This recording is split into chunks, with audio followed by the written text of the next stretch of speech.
Darius calls it the big fat road, and I just love that. We've learned so much spending the last 4 years together on the big fat road. I've known Darius since he was 5 years old. I met him through my friend and his big brother Mario. He's a 15-year-old freshman born with the same disease that took his brother's life when he was 19 years of age. Mario and Darius were both born with Duchenne muscular dystrophy. Just before Mario passed away, he asked me to look out for Darius. It's a degenerative disease that one day will affect his heart and breathing ability. He knew that Darius was old enough to remember and to watch how happy he still was no matter how hard it got. And I think he just wanted me to be Darius's friend when things got harder. I just like see my brother. All the stuff he went through, it made me strong. He showed me you can't sit in one mold in life. You gotta try to make some moves. At age 15, Darius left his hometown for the first time in his life. The 11 of us piled into an RV and set a course for California. Our goal was to get Darius's wheelchair customized on MTV's Pimp My Ride. We tested wheelchair accessibility and celebrated Darius's life along the way. When we started, we knew nothing about filmmaking, nothing about fundraising, and nothing about community building. To date, our film has won 28 film festival awards. We've raised nearly $2 million for Darius's disease, and by empowering the supporters we've met along the way, our movie has become a nationwide movement. We've traveled hundreds of thousands of miles, visited over 40 states, attended over 500 supporter-organized screenings. We have a day named after us in 5 cities. We have a DVD in every middle school and high school in the country. And on September 27th, Darius's 20th birthday, MTV will broadcast our film to over 80 million homes.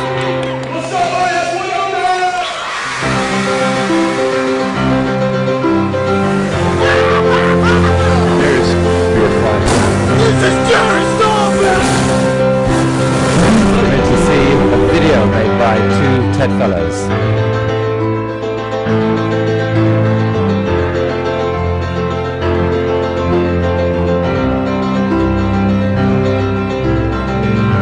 And now here is filmmaker Logan Smalley and Darius Weens.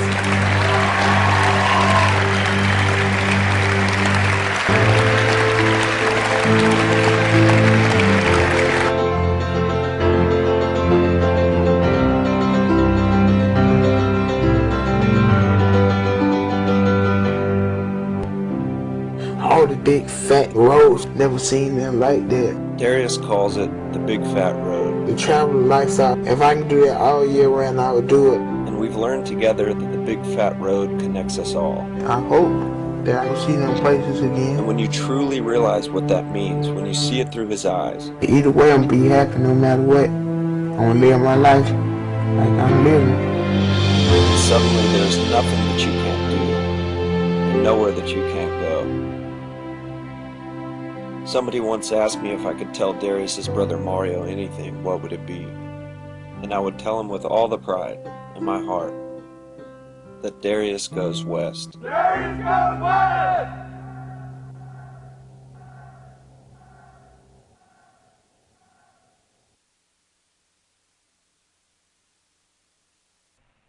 In the spirit of mentoring, our class encourages you to watch the documentary Darius Goes West as an office, in your local lead meetings, or on your own. Look for the many different ways servant leadership occurs during the journey of Darius Goes West. The movie, along with more information about Darius's journey, can be found at the website dariusgoeswest.org. Okay, so in summary and as a reminder, servant leadership is built on those 6 principles, and the first one is servant leaders value people and relationships. Servant leaders utilize personal influence. Servant leaders recognize the purpose and passion of people. Servant leaders develop a working culture built on trust. Servant leaders support change and innovation. And the last principle of servant leadership is that servant leaders mentor others. Now, we appreciate your attendance and participation in the first of a series of webinars on leadership by the Central Region 2009 LEAD Class. Now, the next webinar will be on core values, and that will occur sometime in late February or early March. And of course, when a date is set, an announcement with calling information will be delivered to all the forecast offices. A servant leadership informational sheet, including the web addresses, the books, and the videos seen in this webinar, along with additional recommended resources, will be emailed following this webinar later today. Now, before we come to an official close, and we have a few more minutes here, we'd like to sort of take a minute to sort of change the focus just a little bit. We've had some great examples of servant leadership outside of the office during this webinar, and those are great things to do in the community. But I'd like to sort of pose this question: how do you think the concept of servant leadership applies within the workplace? And that would be both with internal customers, your coworkers, and also with external customers when in outreach and things like that. And sort of open this up for any discussion, and if anyone has any ideas or examples, we would love to hear them. How about developing the leaders around you? Absolutely, and that could be in the capacity of as a mentor, and obviously we see mentorship in offices all the time. Could also just be with realizing the gifts and the talents of people around you, and empowering them and letting them go to where their gifts and talents take them. And how would you do that in your office? Can you give us maybe an example of how you could help develop others? Well, I think the first thing you need to do is just kind of find out what goals that they're striving for, and as a leader, you sit down with them and you try and offer your support and say, how can I help you reach your goals so that you can progress further in your career? Yeah, that's a great example. I'd say another even really simple thing that you could do is, let's say you're working a shift with kind of a slow weather day. Maybe you could help somebody out by taking a little extra workload, doing the forecast if it's a quiet weather day, and allowing that person some time to do some training or to develop their skills a little bit further down the road. You know, along that line, it's almost you have to have a servant attitude to be able to work in teams, any teams. Definitely, that's a good point. How about outside of the workplace, and as far as customers are concerned, can someone maybe give some insight into how you could put servant leadership into action? I would say, just looking at the first two,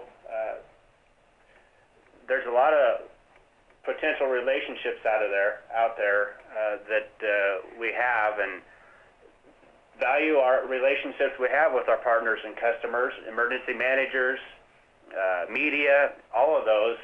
And while we're out there, use some of our personal influence to get them maybe to see what we do more and recognize what we have to offer, and build our relationships with our customers and our partners.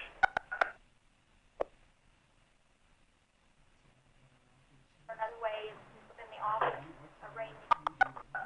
within each office, arranging for sort of a community service event like you guys did in Louisville. You know, there are many, many needs out there. Lots of organizations that would love to have a group come and just volunteer for a day in whatever capacity. Yeah, that's very true. Does anybody else have anything to add before we close the webinar?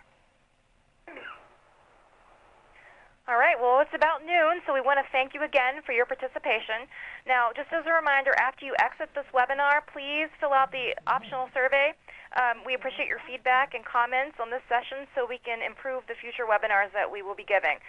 Otherwise, you guys have a great day.